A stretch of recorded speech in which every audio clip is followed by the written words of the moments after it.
Ooga booga. Sorry.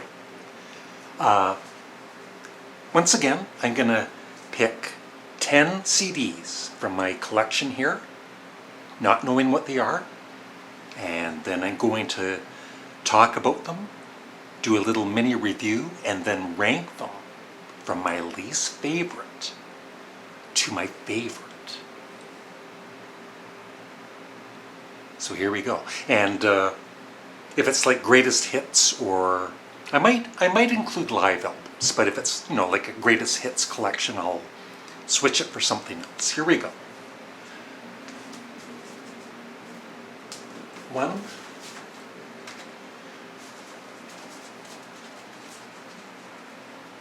2.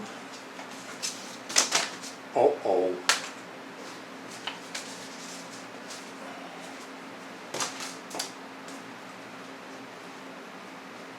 3.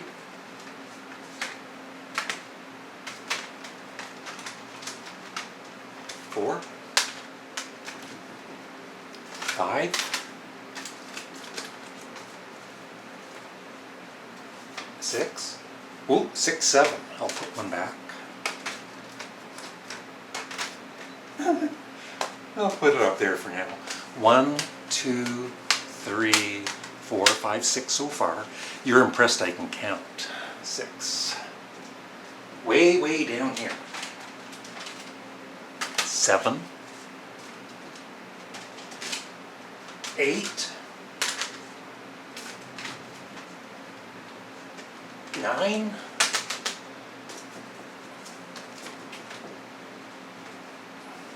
10. Ooh.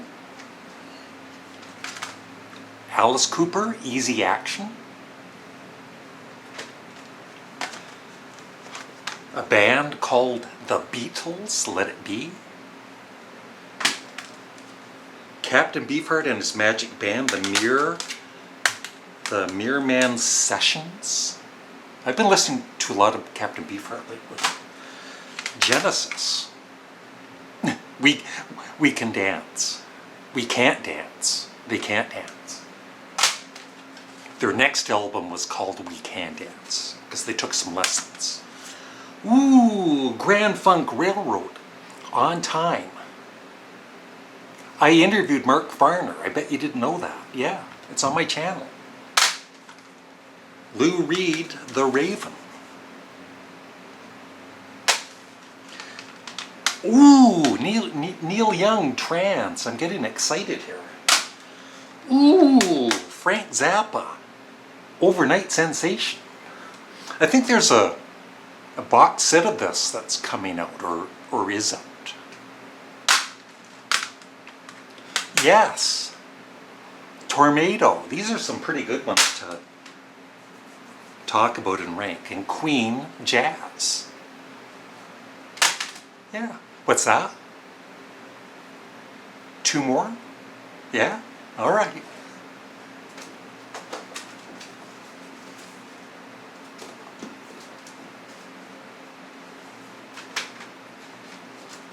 One.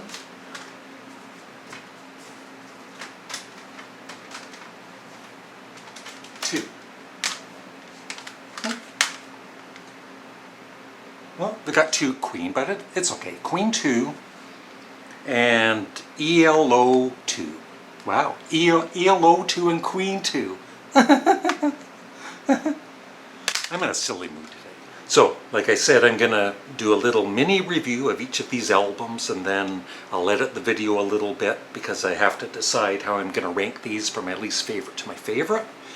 And also I wanted to mention on my ASMR channel, I just posted the Moody Blues Top 10 Songs from 1967 to 1972. Their core 7 albums, but I definitely want to get more Moody Blues.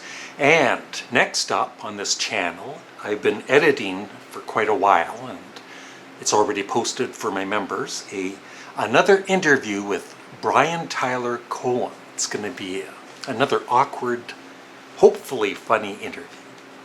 So, first up, Alice Cooper, their second album, Easy Action. I love this album. I think it's very underrated. If you love if you love the Alice Cooper group, I think you would appreciate this album. It might not be as consistent as their later albums like Killer and School's Out and Billion Dollar Babies, but it's really, really good. My favorite songs are Still No Air, Below Your Means, Return of the Spiders, Laughing at Me is really good, and Beautiful Fly Away, but I would give this, well, I'm not gonna rate them because then you're gonna kind of know how I'm ranking these maybe. Okay, Let It Be by the Beatles. This, for me, and I think for a lot of Beatles fans, has a new meaning since watching the Get Back documentary on Disney. Because a lot of us Beatles fans thought this was a dark period for the Beatles, and not that it was, not that it was all fun and games. It wasn't. And they didn't always get along, but they also did sometimes get along, and they laughed and enjoyed recording together and had some laughs. But I've always loved this album anyway, but still, it's kind of grown in stature for me since watching the documentary. Captain Beefheart and his magic band, the Mirror Man Sessions. This is one of the few Captain Beefheart albums I've tried and tried to get into, and I can't. There's a lot of jamming in this.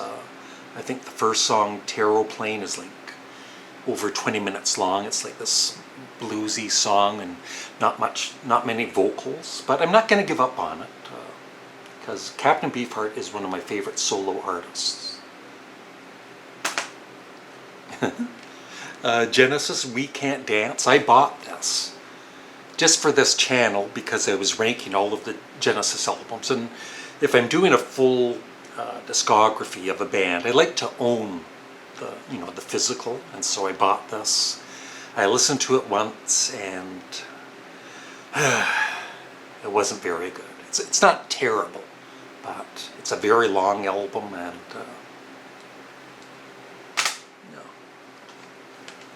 Grand Funk Railroad, On Time, their debut album.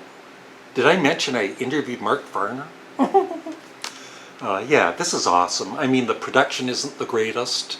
There's this drum solo on one of the songs, and it's, I listen to headphones 95% of the time, and so the drum solo is just in the one headphone speaker. But it's got a lot of great tunes. Are You Ready? Time Machine, High on a Horse, TNUC, which is where the drum solo is on, Into the Sun, which I even love more on the live album, but this is a classic. It's awesome.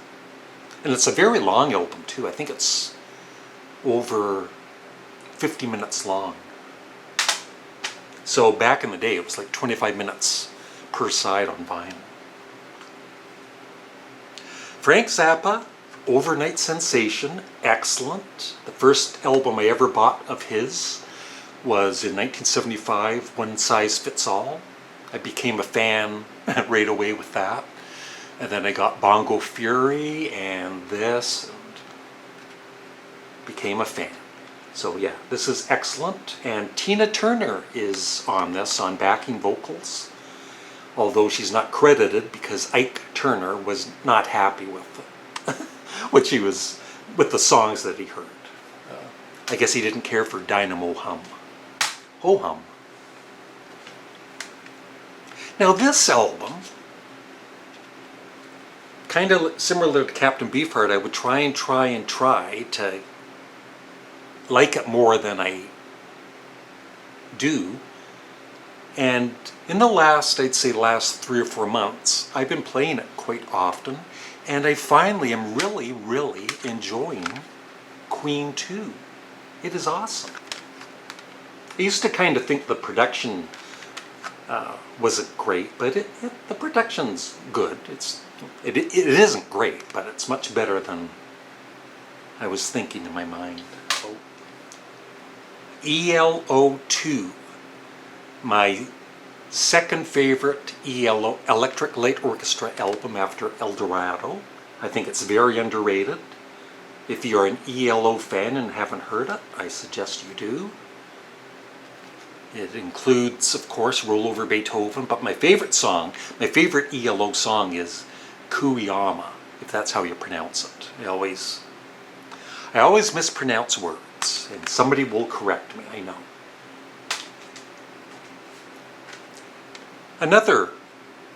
I feel this has always been underrated by a lot of fans of Queen, jazz. I loved it the day I bought it when it came out, and it's one of my favorite Queen albums. Once again, one of my all-time favorite artists, but this one, I don't even know if I did. I listened to it all the way through once because I was ranking all of his albums, but I don't even remember it. Lou Reed, The Raven. And there's some spoken word in it. And I'll give this to Glenn Kellaway from The Basement on our next CD exchange because it's a double album and he's a huge fan of Lou Reed.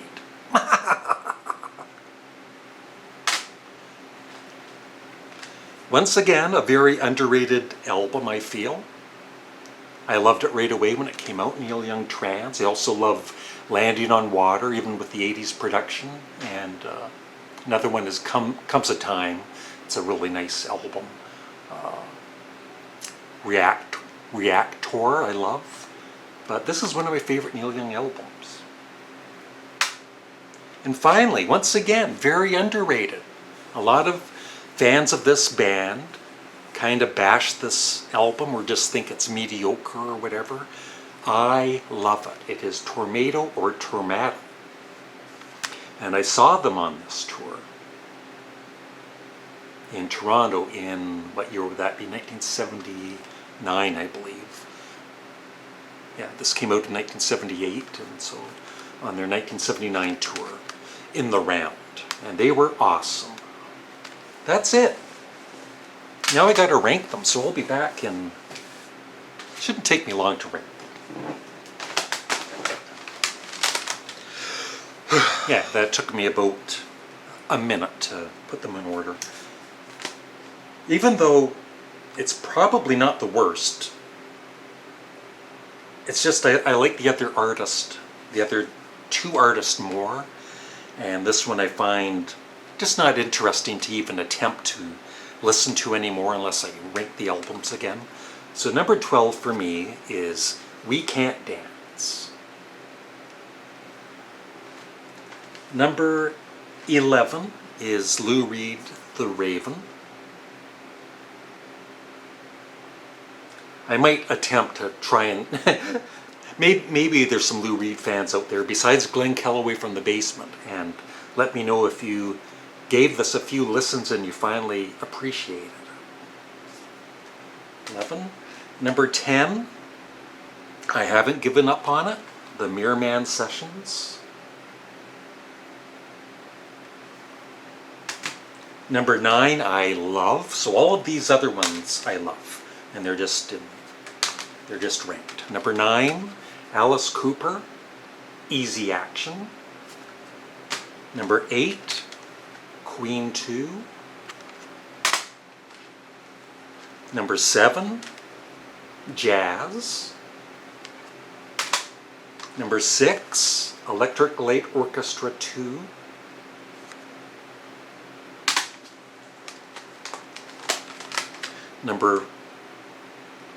Some of these are pretty close, for ranking. It's kind of difficult.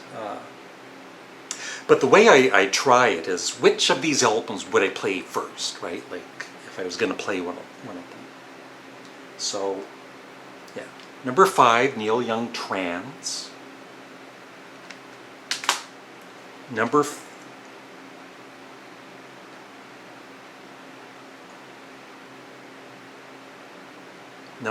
4, yes, Tornado.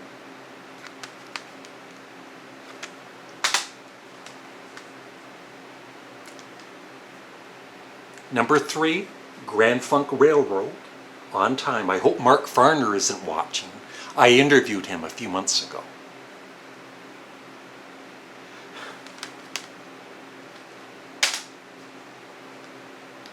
Number 2, Frank Zappa, a musical genius.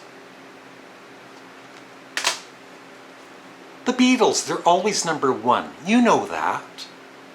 Even though this is one of their, one of the lesser loved albums for me and a lot of other Beatles fans, it's still, seriously, it's the Beatles, and I love, love, love all of these songs. So that's it. If you enjoy this kind of a series, please remember to leave a comment below and let me know what you think of some of these albums I was talking about, and be sure to watch my Moody Blues Top 10 Songs on my ASMR channel, and I hope you also watch my silly comedy video I'll be posting tomorrow. Thank you. Have a great day.